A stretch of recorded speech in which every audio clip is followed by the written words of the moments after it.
In today's news, we sat down with Senate President Brock Wilkinson, who informed us on some interesting plans to add fitness equipment to a more centralized location on campus. We will also hear from Bridget Fallon, who sat down with Angela Rose, an abduction survivor. New to the show will be Kesslers Kitchen, where our very own Mary Kessler will demonstrate how to cook practically as a college student. As always, we will keep you updated on what happened in sports this past week, and we will let you in on some upcoming events here on campus. This is GriffinTV.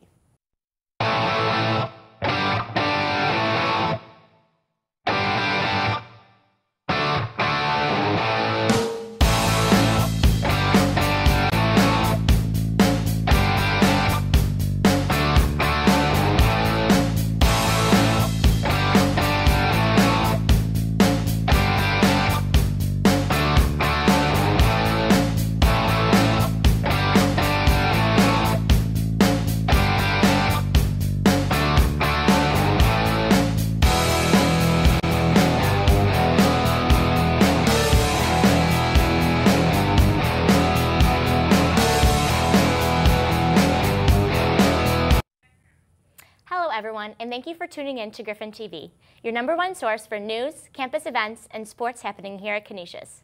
I'm Julia Cementelli. And I'm Bridget Fallon. This past week, I sat down with Senate President Brock Wilkinson, who talked about some interesting plans to add treadmills and elliptical machines to the Palisano Pavilion. Let's take a look. Hello everyone, I'm here today with Brock Wilkinson. He is the President of the Senate here at Canisius.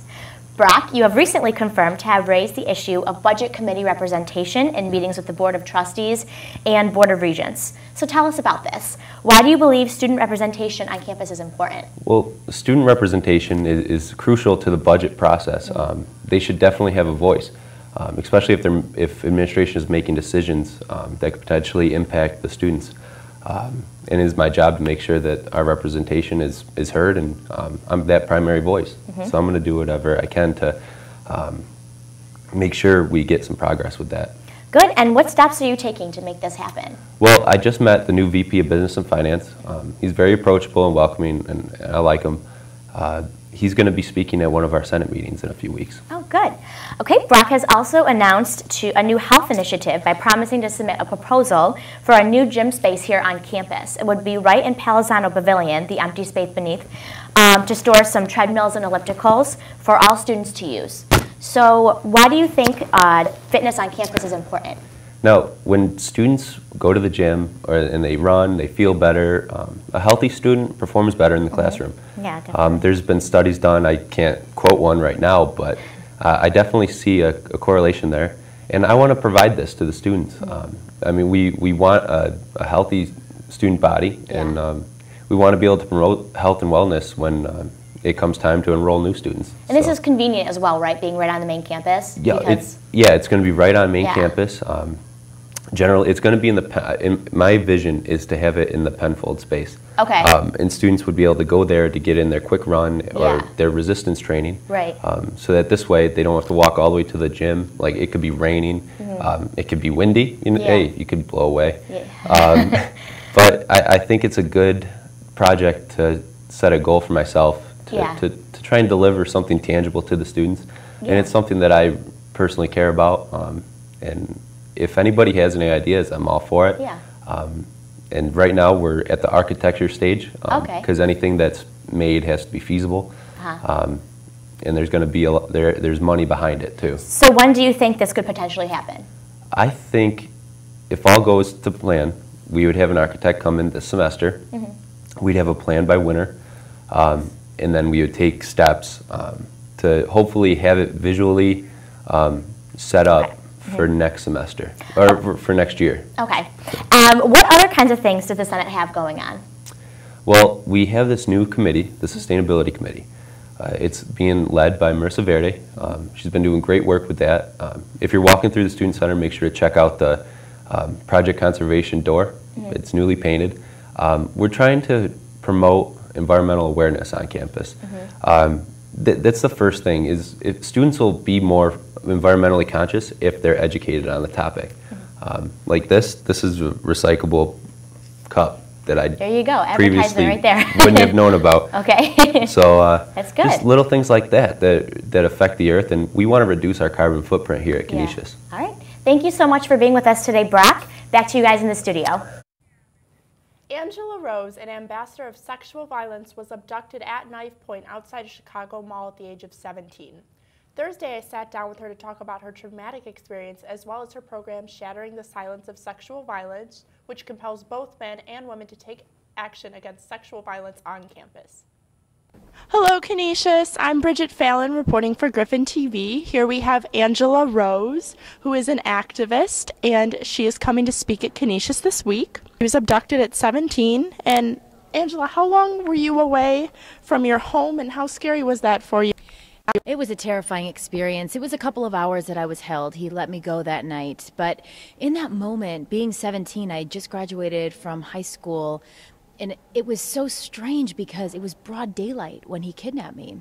And I saw him walking behind me, and all of my internal alarms were blazing. When I put my key into the lock of the car, he came up behind me and put a knife to my throat, threw me in the car, and he bound my hands behind my back. And he taped my eyes shut and put sunglasses over my face. And what I found out later, he actually was on parole for murder. It seems that many people who are abducted actually don't report the facts. Could you tell us a little bit about that from your insight? Well, the abduction piece, what happened to me, is so incredibly rare. It's typically somebody that we know and we trust that commits sexual assault, a family member, a date, an acquaintance, somebody that's known to us. Typically, there is no weapon involved and there is no kidnapping, but campus sexual assault is so incredibly widespread, but yet over 90% of the time it goes completely unreported. When I went to report what happened to me, I wasn't believed by the detective. There's a lot of reasons why survivors of sexual assault don't report. They are afraid of the way that the police are going to react. What are their friends going to say? There's just a lot of fear and unknown. So a lot of times they keep it to themselves. And so we really encourage people to talk about it, to get help, and to not keep it silent. What was your first step in starting this project that you've done? Now you're traveling all over. You're going to colleges, conferences, working with the military, and it's titled Pay for Short Project Awareness and Victim Empowerment. What has this been like for you? Well, when I first started PAVE, it was actually at the University of Wisconsin-Madison as an undergraduate student. I looked for a group like PAVE to join. We wanted to work on prevention. We wanted to work on peer education, and there wasn't one. So I researched for months to find out what was the missing piece. So we created a peer education program. There's now a class called PAVE at the School of Social Work at the University of Wisconsin-Madison. And I think just recognizing the problem and trying to be very solution-focused. It's profoundly important to get people to be aware of these issues and to also tackle the victim blaming piece, because so often we're made to feel like it's our fault as the victim and that we did something to deserve it. You know, you hear so often, what was somebody wearing or how much did they have to drink? We really need to be aware of that language because that just re-victimizes the victim. After going and seeing all these colleges across America, what has been your #1 safety tip, both from your experience and that you've seen in other kids? Well, I think a huge safety tip is to follow your instinct. You know, all of us have that gut instinct, and so to listen to that and to honor that, and also in terms of creating safe environments for other people, in terms of bystander intervention, that if you're at a party and you see something, you know in your gut that something doesn't feel right, to listen to that, to honor it, and to get involved, and to change the situation. That's really, for me, what prevention is for us to create an environment where this type of behavior and sexual assault isn't tolerated. So really, I think that gut instinct to follow it, honor it, not just with your own self, but in a situation with your peers. And I think it's really important that we engage men to be a part of the solution. But we also need to honor the fact that there are a lot of male survivors. And I've been very passionate about this because I've had so many men disclose to me that we need to realize that sexual assault affects everybody. 1 in 4 girls and 1 in 6 boys will be sexually assaulted. It's something that's so huge and so profound, but oftentimes really shrouded in shame. And so there's no shame in being a survivor, and that healing is possible. Thanks, Bridget. That was very empowering. What was it like meeting her? She was so sweet. It was a privilege to meet her. She had a lot of good insight and a really positive attitude despite what had happened to her. Were you nervous going in, like to ask certain questions because she was through so much trauma? Yeah, I was. I thought it would be a little bit awkward, but once I started, she was so personable and friendly. It just made it so easy. That's good. Now we're going to take a sneak peek at reporter Rachel Fishbach's interview with Tessa and Jeff Evison, who shared their telepathic gifts with her last week. Hi, I'm Rachel Fishbach with GriffinTV. I'm here with Tessa and Jeff Everson to get the inside scoop on tonight's show. Hey, Rachel. How's it I'm going? Tessa. He messes around like that all the time. Okay, so I just want, for the first thing, let's just get a brief description about what you guys do on a daily basis and what you're going to do for the show. Wow. So, on a daily basis, we're husband and wife. We've been together for 28 years. We do 29. these. Okay, 29 years. We do these shows based on mind power.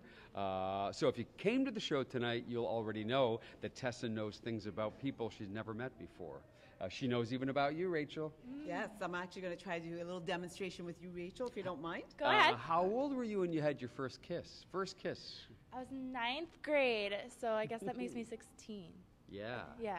So did you 16. find it hard to go back into that moment, or is it something clear in your mind? I think every girl remembers their first kiss pretty good, so. I'd be amazed those that have forgotten. Do you think Did you it would stay with date? them? Did you date the guy? No. Just had a kiss with him? and Just that had was a it? kiss. A one-kiss fling. Yep. Yeah, that guy, his name, focus on his name. There's Don't no say way it. Tessa knows his name. Okay. There's no way. No way. I see an M right away. I can get a vision in your mind. Your heart's beating fast right now. Mike? Yeah. Really? Yeah. Look at how That's she pretty is. cool. Aw, that's wonderful. Yes. Okay.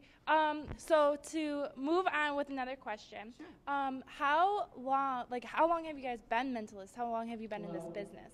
As long as we've been together, the whole 40 years that we've been together. It gets longer and longer every moment. But as you can tell, we have a great time, right?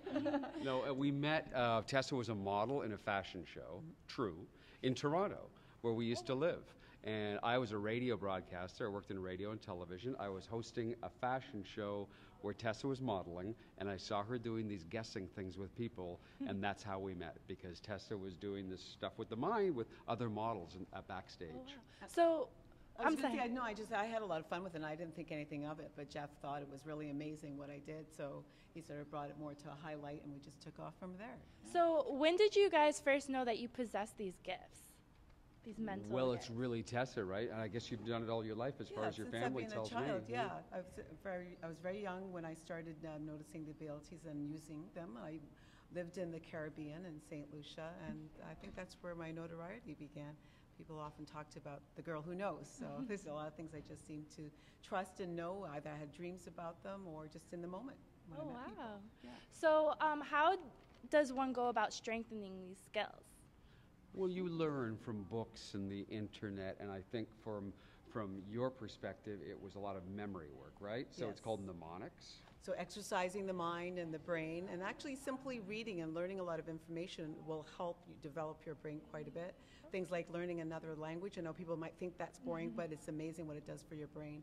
But mnemonics is a direct way to memorize information. And I think anybody here actually is probably utilizing some of those techniques, even though they don't realize what it's called. And if they're not, you've got to. So college students, Google mnemonics. Yes. We taught it to our nephew. He had failing grades. He was in high school. He was doing so poorly. We taught him mnemonics. Bang, he was right up into the 90s. This stuff really works. And it's a way to use your mind, your memory, in ways that you're not used to doing it, but the results are fantastic. Another way also is to engage more senses when you're trying to remember something. So when you're learning, sometimes it's better if you say out loud the information, not just look at it, but say it out loud and listen to yourself, so that'll actually strengthen the knowledge going in. Thank you guys for coming out and taking your time to answer a few questions before your show and before your sound check and Our everything. pleasure. Thank you. Thank you. Thank you. I'm Rachel Fishbach with GriffinTV, and that's all. Back to you guys in the studio. Thanks, Rachel. Julia, how cool was that they were able to guess all that stuff about her? I know, it's kind of spooky. I can't imagine having those kind of powers. Oh my gosh. Well, for the rest of that, you can go to GriffinTV.net to look at the rest of the package. We're going to take a quick commercial break, but when we come back, we will take a look at what happened in sports this past week. I have the latest on men's and women's soccer, volleyball, and hockey. You don't want to miss it. Stay tuned after this commercial break.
Welcome back. It's been a while, but let's catch you guys up with all your Golden Griffin sports teams and the latest GriffinTV sports update. First, let's start on the field with men's soccer. Last Wednesday, November 6th, the Griffs traveled to Lawrenceville, New Jersey to face Ryder, which would be a losing effort as they were 1 goal short, 1-2. The only bright spot of that contest was freshman defenseman Thomas Tupin scoring the first goal of the season, assisted by senior forward Andrew Incho. On Saturday, November 9th, they concluded their season at home with a high note as they beat Monmouth in extra time 1-0.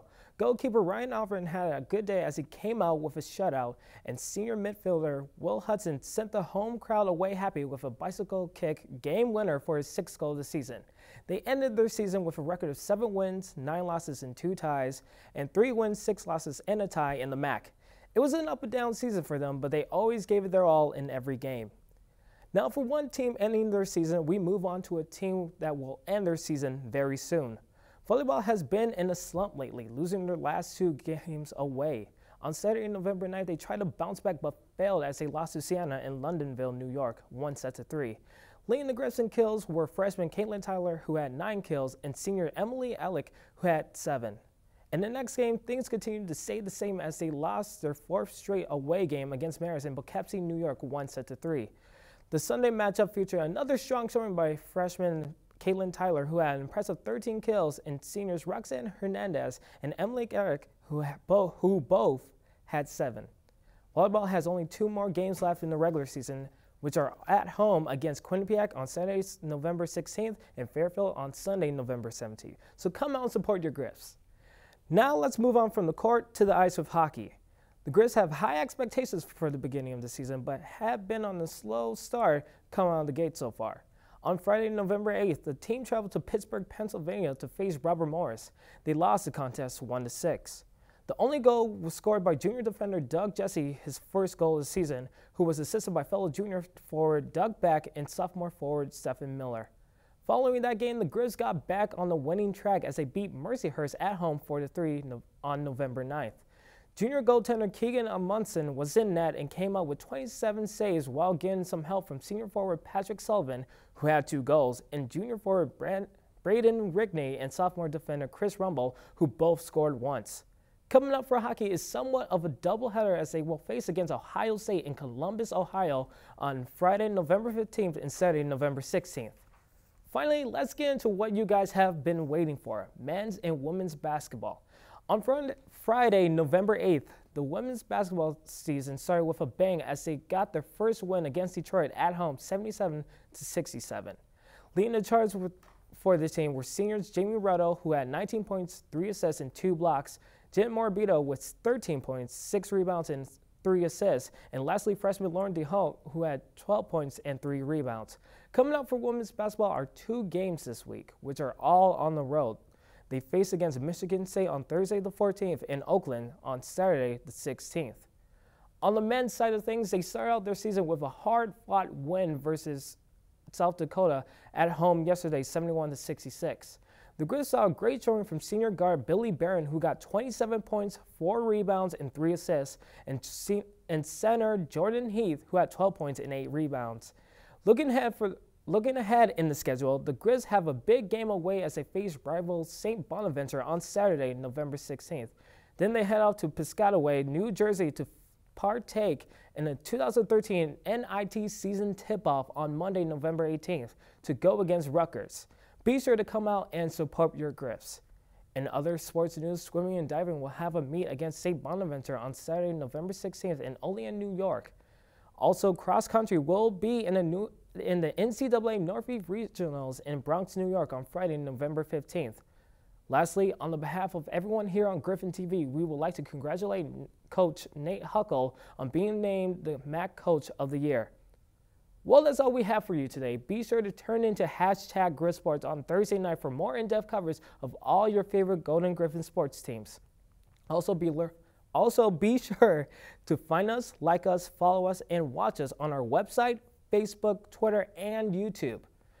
Coming up, we have our first cooking segment, Kesslers Kitchen, starring Mary Kessler. Stick around for after this short commercial break to see what she has cooked up for us.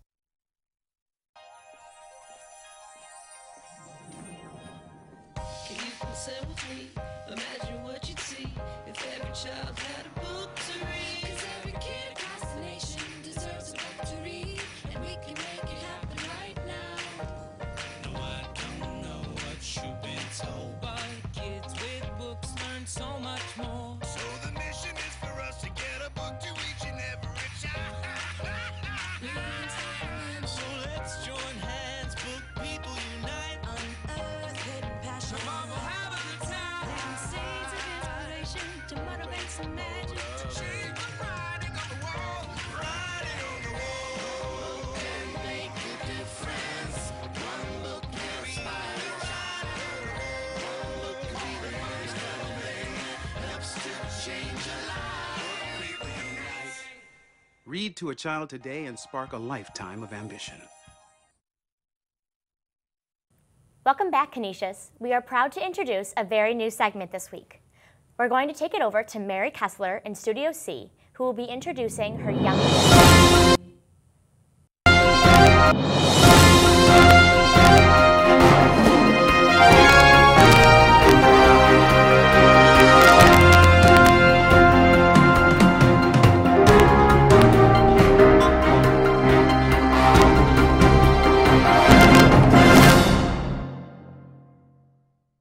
Hey guys, welcome to Kesslers Kitchen. I'm Mary Kessler.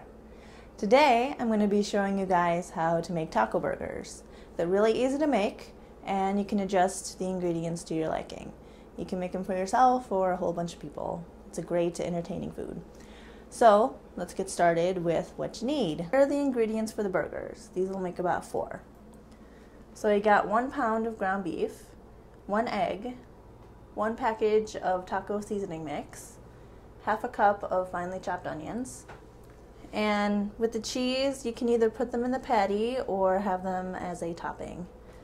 In this container here, I have lettuce and tomato as a topping. And also, you can put salsa as a topping too. Any brand you like. And a big bowl to mix it all in. Alright, so let's put all these ingredients together. You want to take your 1 pound of ground beef and put it in this big bowl here, and be sure to dispose of this separately from the rest of your garbage. And take your 1 egg, just pour it in there, clean that up, and your half a cup of chopped onion. Now just start mixing it all together. We'll put in the taco seasoning in a bit. All right. Now take your seasoning mix.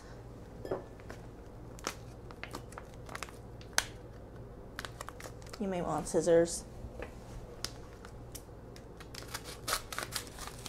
There we go. All right, and just sprinkle that in there.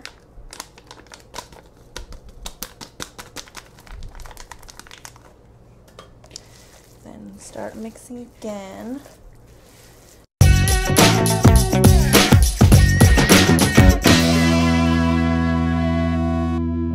There we go. This is what you should be seeing.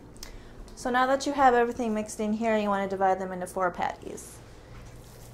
So you can just take a ball and just kind of, you know,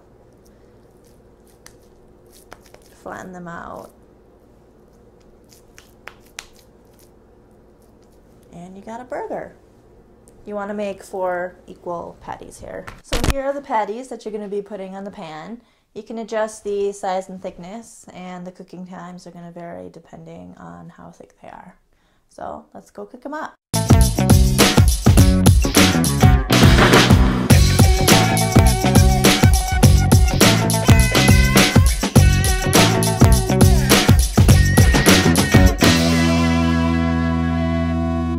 Now that you've finished cooking your burger on the pan, it's time to put all the finishing touches to it. So with your bun, you can either toast it or just leave it as is. It's really up to you. So put the burgers on the bun. I like to put my tomato, some lettuce, and however much you like.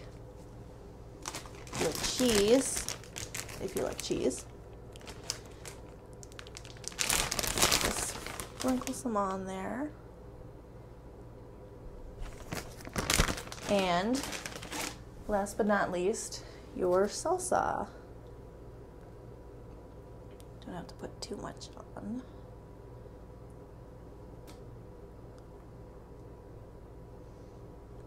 And top it off. And look at that. You got your taco burger.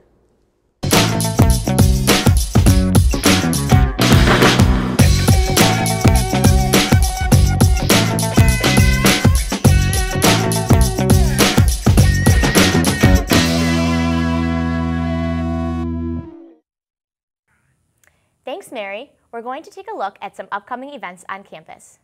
Afro-American Society presents Sista to Sista Natural Beauty Workshop Wednesday, November 6th at 6 p.m. to 8 p.m. in Regis North. Special guests include WNY Naturals and Motives by Lala Consultant.